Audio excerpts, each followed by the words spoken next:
Hi guys, my name is Isa. Welcome to my channel. Today I want to talk to you about ignoring red flags. Let's get started.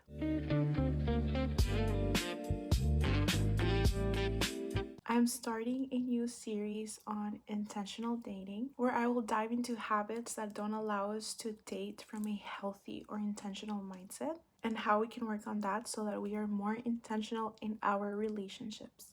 I want to give a little bit of context on this series before I start on the topics. I recently started reflecting on if I was ready to intentionally date. The last time that I talked with someone, I realized that I was afraid of repeating a few mistakes I made in the past and just afraid of the uncertainty and trusting someone. And I decided to break all of that down, reflect, and actually become ready to have a relationship coming from a healthy space instead of coming from my wounds as I did in the past. I hope that this series does as much impact in you guys as it does in me. This is a way for me to not only guard my heart but also understand my heart and be intentional with my connections, making sure that I am giving the best that I can and receiving the best that I can.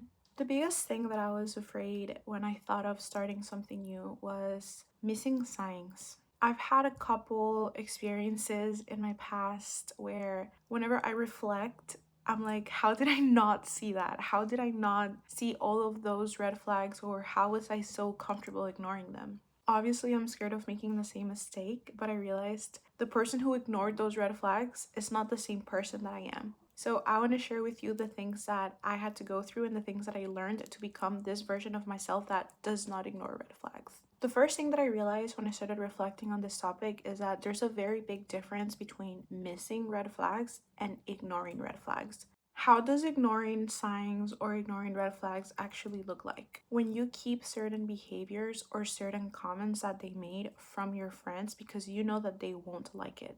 And if you actually end up sharing their behavior and you don't like your friend's reaction, you start excusing it so that you don't get upset with your partner. Ignoring the discomfort that arises within you when you notice something. For example, if they made a comment and you keep thinking about it, you can tell that you don't feel okay with it, but then you go out of your way to tell yourself, no, it's okay, I'm just reading too much into it, it was just a comment.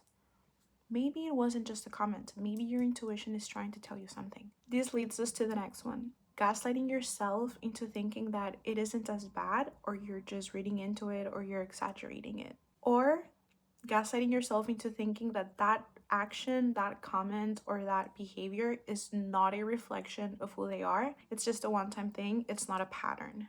I will say my toxic experiences were also my first experiences. So I do believe that ignoring red flags also comes from lack of awareness or lack of knowing.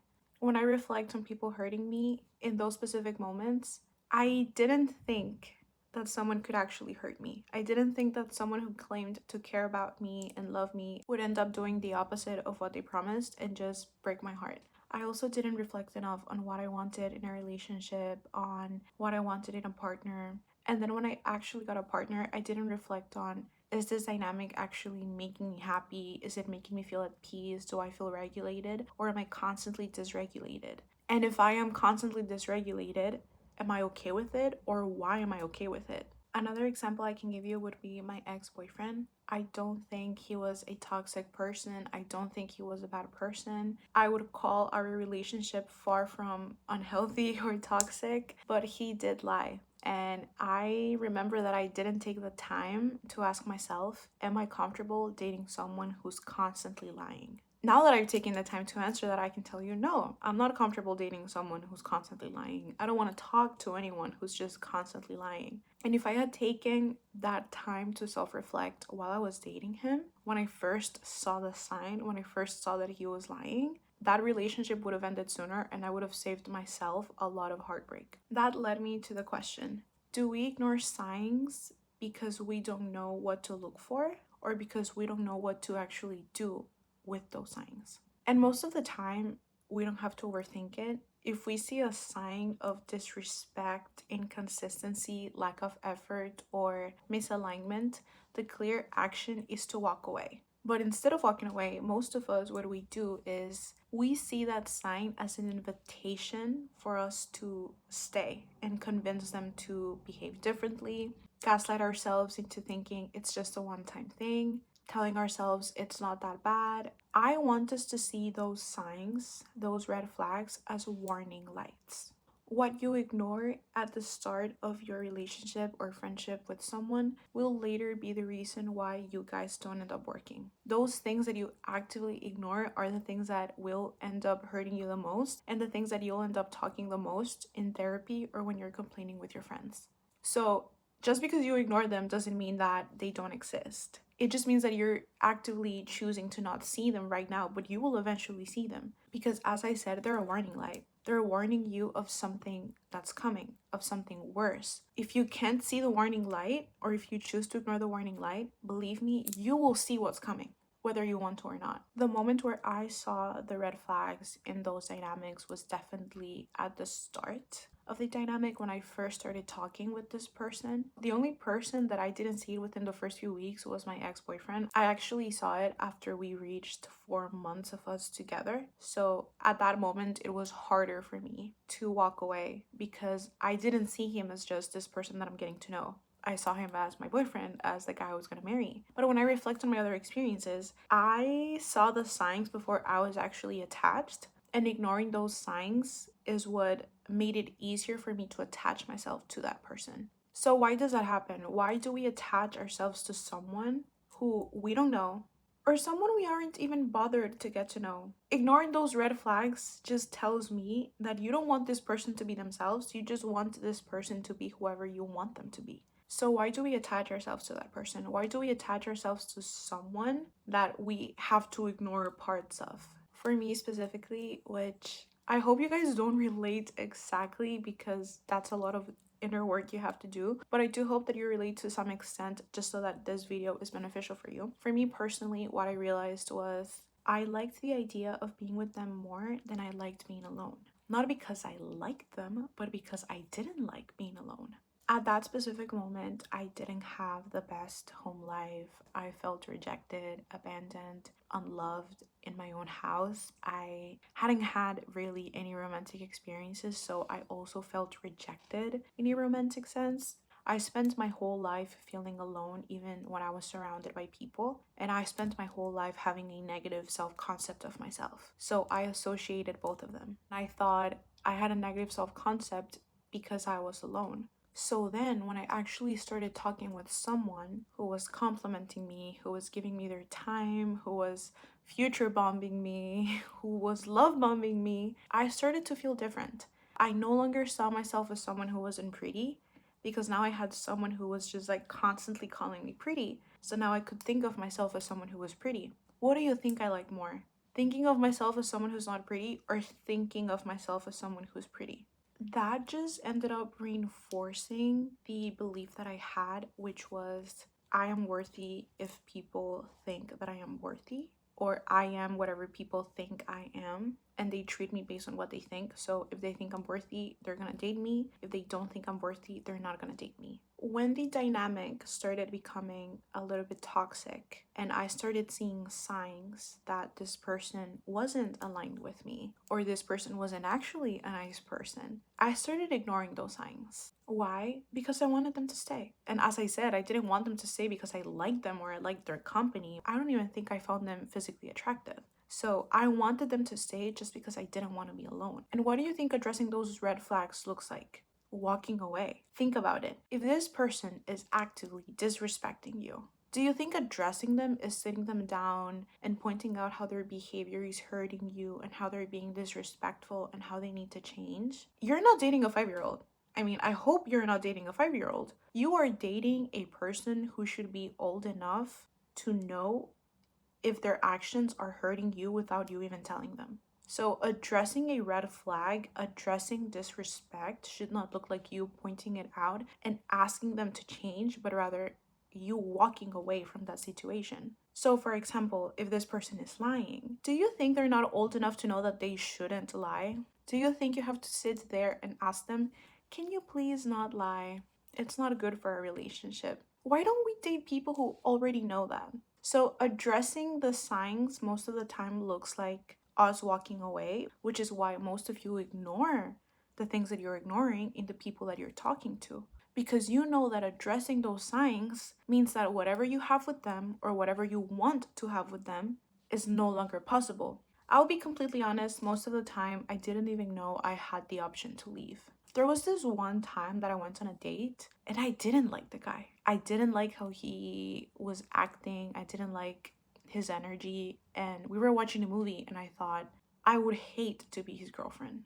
I would hate to have to deal with this behavior every single day, but I don't know how to walk away from this. And if I reflect on my relationships and my friendships, I would say the later half, I guess my most recent connections, that's when I actually understood, hey, I can actually leave this friendship if it's not serving me. I can actually leave this relationship if it's not making me a better person. But before that, I didn't think leaving was a choice. And even if it was, I didn't want to leave. I wanted to be with someone. Those people didn't have anything special, you know? It's not like they were the most romantic or they were the most ambitious or they had so much potential. They weren't special. I just fixated on them because they were close to me and I didn't want to be alone. That leads me to think that when we find ourselves in those situations and we ignore those signs, obviously we're dating from our wounds, right? We are dating from a negative self concept. So it makes me believe that this is more of a subconscious decision that we're making. Let me explain that. This is me before dating anybody. I think of myself as rejected, abandoned, not pretty, not special, not wanted. Then I start talking with someone. So this is me when I talk with someone.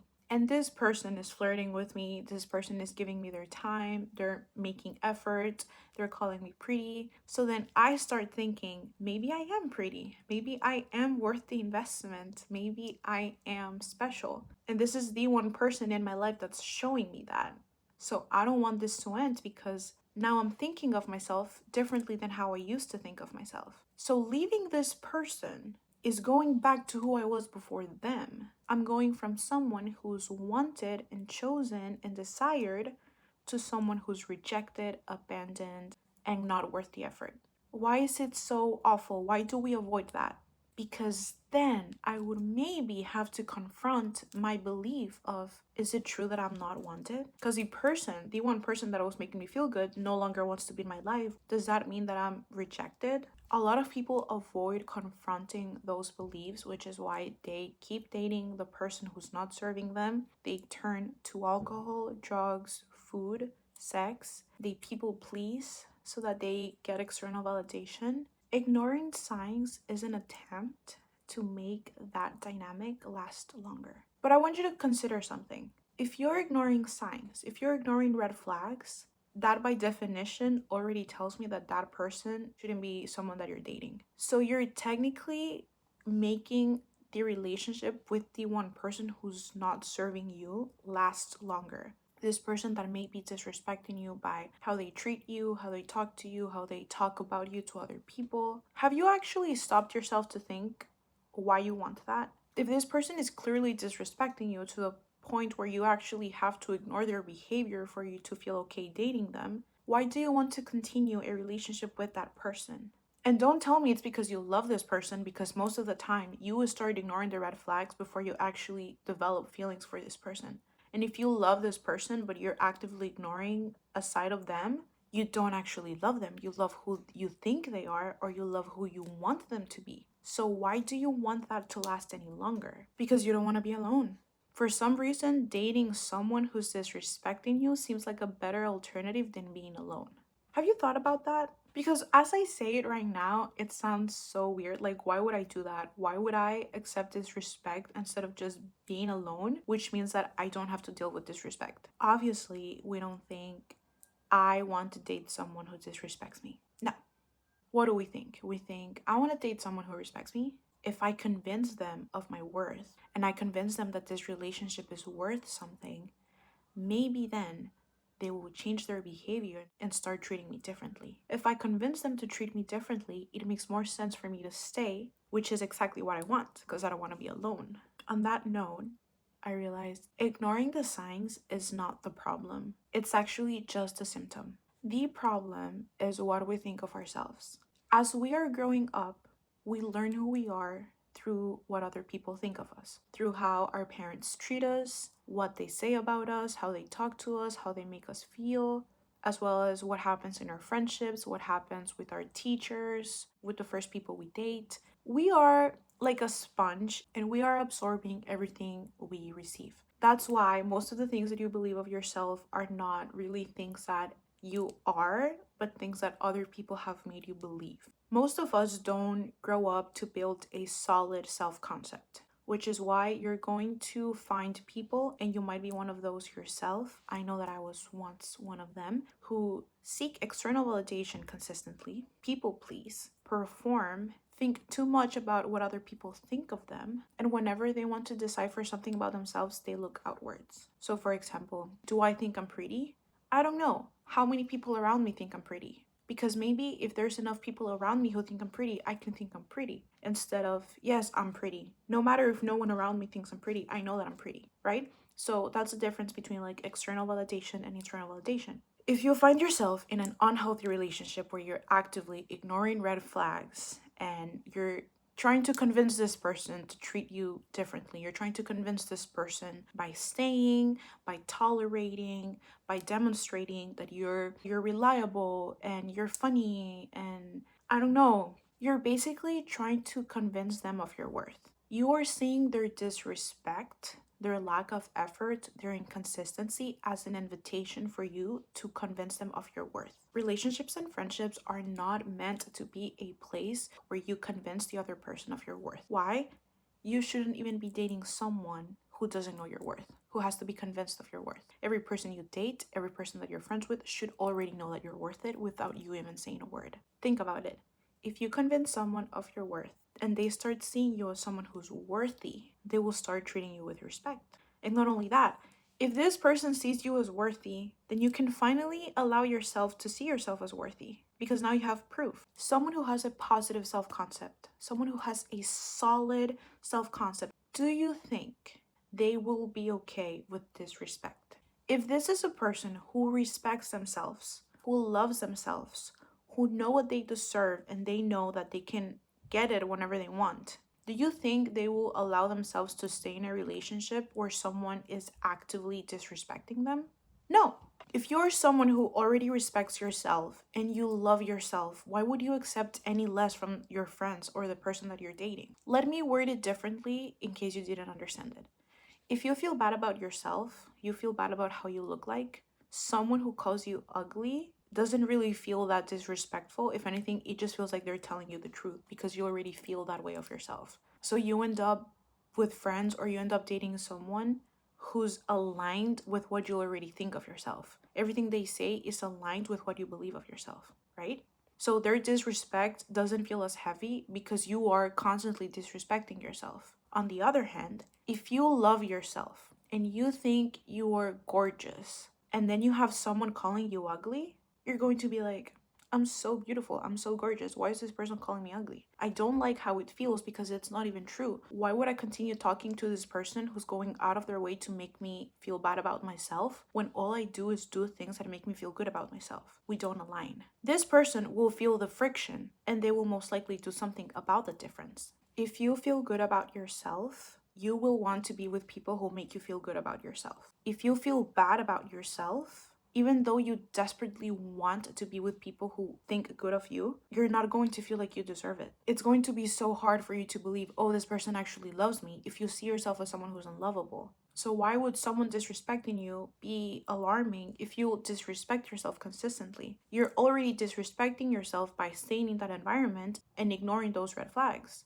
As I said, ignoring the red flags is not the problem, it is the symptom. I truly believe that the problem is our self concept. There's this quote from The Perks of Being a Wallflower that says, we accept the love we think we deserve. 100% true. So that's the first point of, I guess, intentionally dating. Having a strong self concept, having a solid, positive self concept before you actually go out into the world and have a relationship. if you know who you are, you respect yourself, and you love yourself, you know what you deserve, it will become physically harder for you to ignore red flags.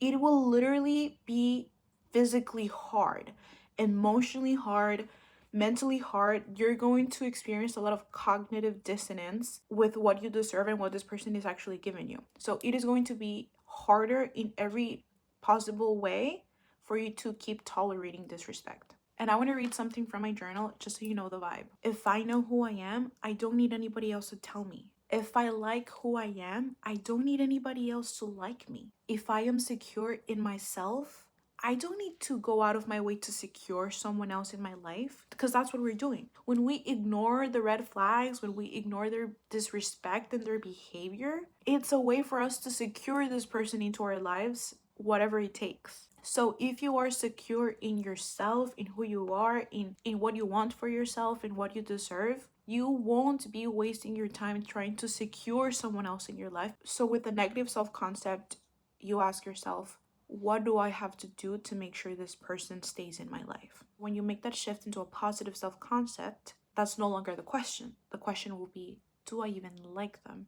Do I even like the way that they're treating me? Do I like the way that I feel when I'm with them? Is this what I want for myself? Would I want my friends to tolerate this in their relationships? If the answer is no, then I won't tolerate this for myself. There's a shift in how you see yourself and what you accept from other people. And that's the shift that we want to make before we actually start dating. This is not me trying to say that now that you're confident and now that you love yourself, it won't hurt to walk away. It's going to be the easiest thing to spot a red flag and just walk away. No, it will be simple because they will become more obvious for you. You will become less tolerant of their disrespect and less tolerant of all the behaviors that you have within yourself that make it easier to tolerate that disrespect. So you'll know what you have to do and you'll eventually make the decision, but that doesn't make the decision easier. Me, for example, in the past relationships and friendships where I've walked away, I always cry.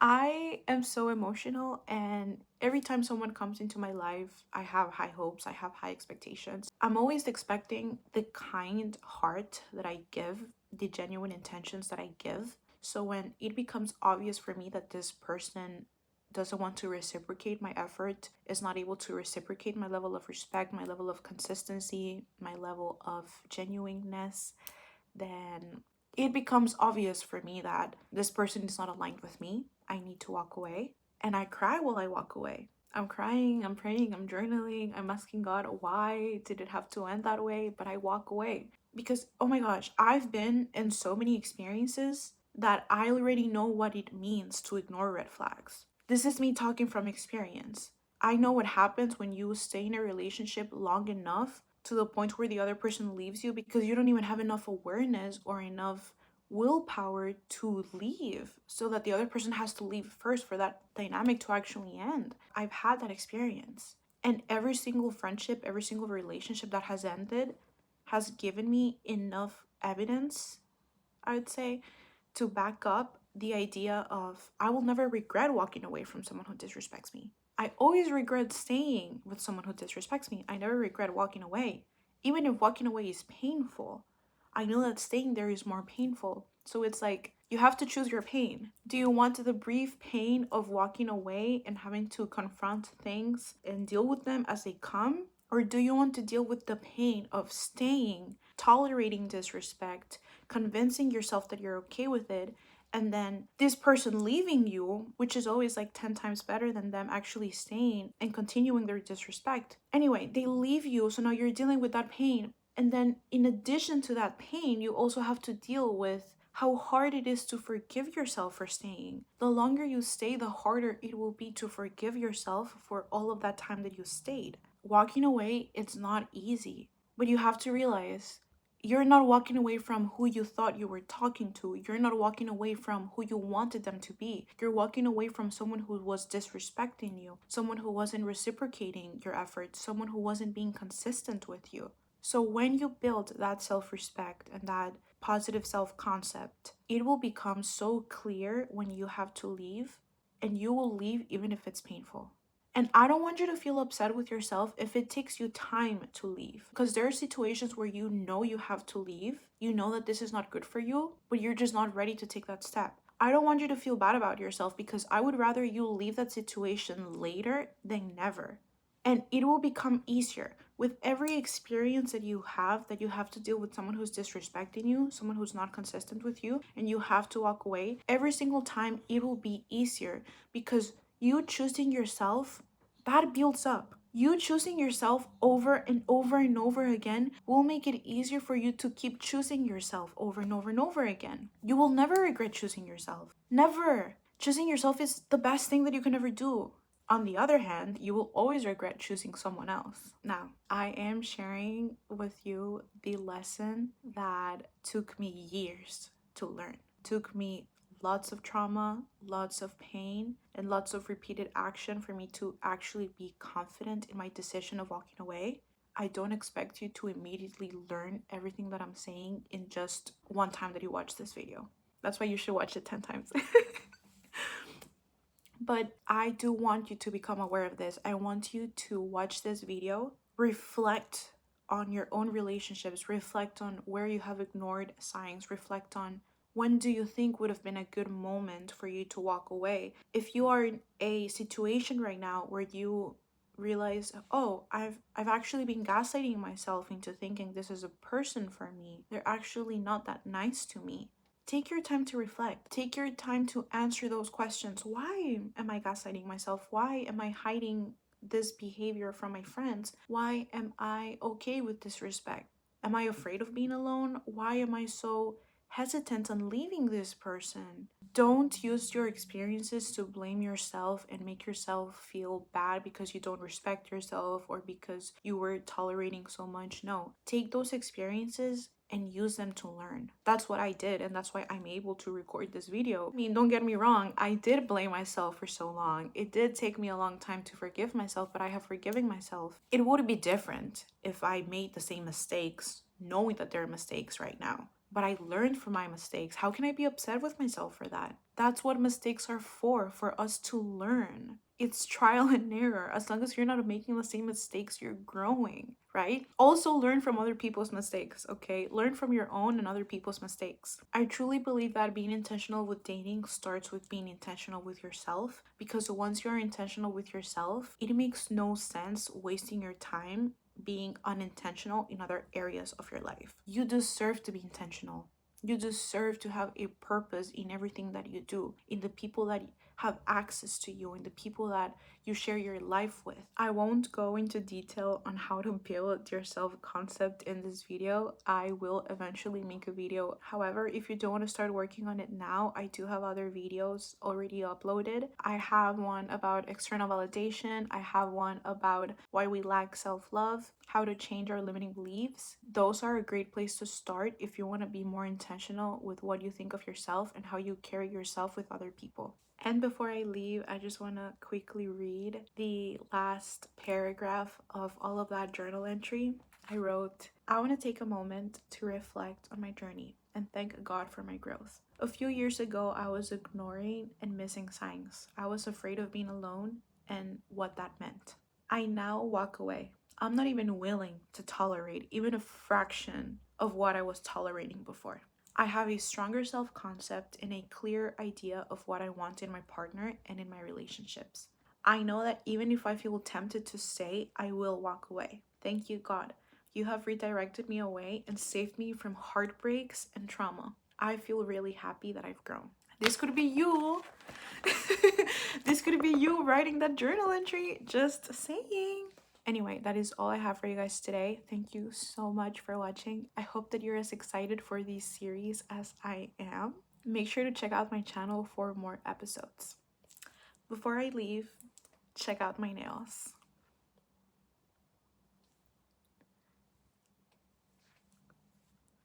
Can you believe I did this? I'm not even a nail tech. I should be. I did like a French tip with leopard. Make sure to like, comment, and subscribe.